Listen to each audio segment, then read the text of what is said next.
Yo guys, what's going on? It's your boy Ray Beezy and we're back at it again with another video. I tried to make this video already, but the audio was echoing because I had two mics that were running at once. My cam mic and my actual mic, my Yeti. And I just wanted to talk to y'all real quick about how what my thoughts are on this next banner is going to be. So we all know that Sparkle's coming out, right? And anybody who has Imbibitor Lunae, or if you're more fortunate than most, then you have, a full Quantum team ready to just slap her in, right? Even if you don't have Sele, I don't know. Even if you don't have her, you probably do have, what's her name? QQ? Oh wait, is that her name? Ching Q? Ching Shui, I believe that's how you pronounce it. But even with just the 4-star Ching Shui on your team as the main carry, you're still gonna benefit 10 times more than you would without Sparkle, right? My advice for anybody who's pulling on Sparkle, if you don't have Imbibitor Lunae, if you don't have Sela, if you don't have those types of units, or Jing Yuan, or what is her name? Data bank. Like I don't have Jing Liu. I want you guys to know that it does not matter. You can slap anybody else that you want in that slot, in your main DPS slot, and you will still get huge returns on the amount of DPS and damage you're doing. Especially if you're somebody like me who doesn't have Ruan Mei or Huahua, or Fu Xuan or Locha or any of these characters, especially Ruan Mei and Huahua though. My account is suffering because I can't even pass. I mean, listen, I have E2 Imbibitor Lunae with his light cone, right? But the reason why my account is suffering is not because he's not doing enough damage. He's doing a shit ton of damage.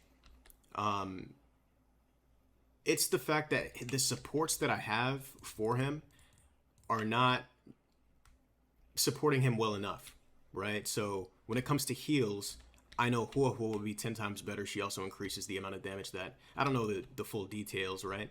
But she increases the amount of damage the rest of your team can do. And Sparkle, if I were to skip Sparkle, like I'm putting myself in a bad position when it comes to waiting for more reruns and stuff. If I get Sparkle now, then later on when Luocha comes out again, or he gets a rerun, when Ruan Mei comes out again, it's gonna be an easy, like, I don't have to feel like I need to save up more and more and more for when Sparkle gets her rerun, after I'm seeing all these videos about how, oh my god, Imbibitor Lunae is doing billions and trillions of damage because of what Sparkle can do, you know what I mean? So as of right now, we're sitting at 108 wishes, almost 109. I'm trying to get to 110 and then hope for the best when it comes to the pull. I did pull for Black Swan because I do like the concept of dot teams, and it's also a nice switch up from just, obviously Imbibitor Lunae just blows everything up.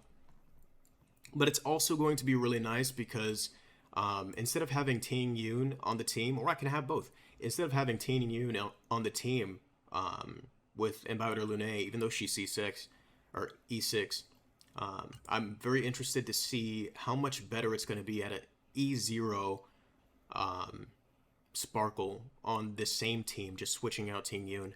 And I'm looking forward to also being able to, because Sampo's going to be on that team as well, being able to possibly get an E6 Sampo. I really doubt it, especially if I'm only going for E1 or E0 Sparkle. But my Dots team would really benefit from just even having an E4 Sampo. I used my free character pull for the event. Whoops. I used my free character pull from the event for sample right here. As you can see, he's at Eidolon 0. I'm not going to fully invest in him until I know for sure I can just go balls to the wall with that and go crazy with the dot team. I've already gotten a taste of what the dot team is going to be like since I have Black Swan and Gwenhyfen. And I have to say, I am very happy with how Black Swan performs in just these two. Like, if I just... In the memory... Not the Memory of Chaos. Where is it? What's it called? It's, this right here. Simulated Universe. In Simulated Universe, if I use dots and I go down the Nihility route, I'm just destroying everything. Every time they get a turn, it's like they're not getting a turn because they're losing more than they're gaining every time they take a turn. And that's without Kafka. I can only imagine if I could just blow up the dots whenever I felt like it, like with Kafka players can. So it's really making me want to save up for Kafka. At the same time, I'm in a position to where I need to be able to choose. I should choose between Acheron and Kafka, and I already have Black Swan, so I already put myself in a kind of shitty position in that regard. Because Acheron, as we know, I can't talk too much about it, but she's not going to be a dot damage dealer, right? She's going to be a main damage dealer in a competition with Jing Yuan. I had Jing Yuan on my last account, and I did like him a lot, but he left a little bit to be desired because of how backloaded the damage was. And if anything happens to him, then the apparition or whatever it is that he saw, I forget what it's called, the giant that he summons also gets sent backwards too. It's like they're killing two birds with one stone by disabling my Jing Yuan, right? Now the AI in this game isn't extremely smart or anything, but you always get those like really inconvenient times where Jing Yuan is the one that's targeted with a stun, or when you're facing Kafka in the Simulated Universe, and she smacks the crap out of your Jing Yuan and he's stunned or whatever, right? And that's not very fun. It's not fun to have to deal with. So that being said, it's okay, hold on. There we go. That being said, it's important to me with this account, since I've already had a run through with another account, to not min-max, but to make sure that my resources are going to the right places. And so I guess my question for you guys is, who are you guys pulling on? Who are you planning to pull on? And why? I think that Sparkle, from a content creator's perspective, is a very good pull and damn near a must pull, kind of like Ron May, even though there's no such thing as a must pull. You can get through the game with only 4 stars if you really wanted to. But it's important to also think on your wallet, right? So if this character, like for me, in my case, I got E2 Imbibitor Lunae because my favorite character, right? And some people might think that's cringe or whatever. I just like dragons, dude. It is what it is. But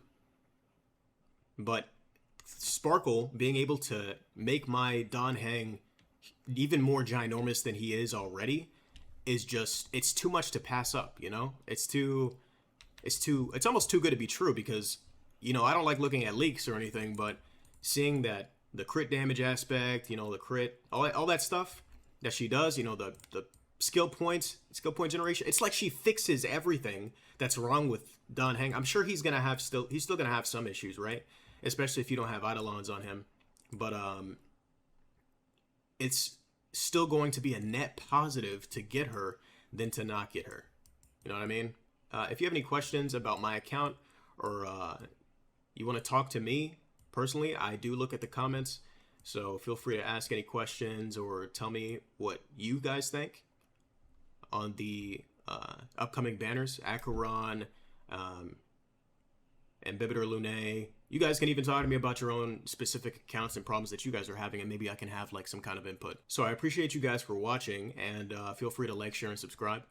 I will be making a new Twitch account. I can't access my old Twitch account because it was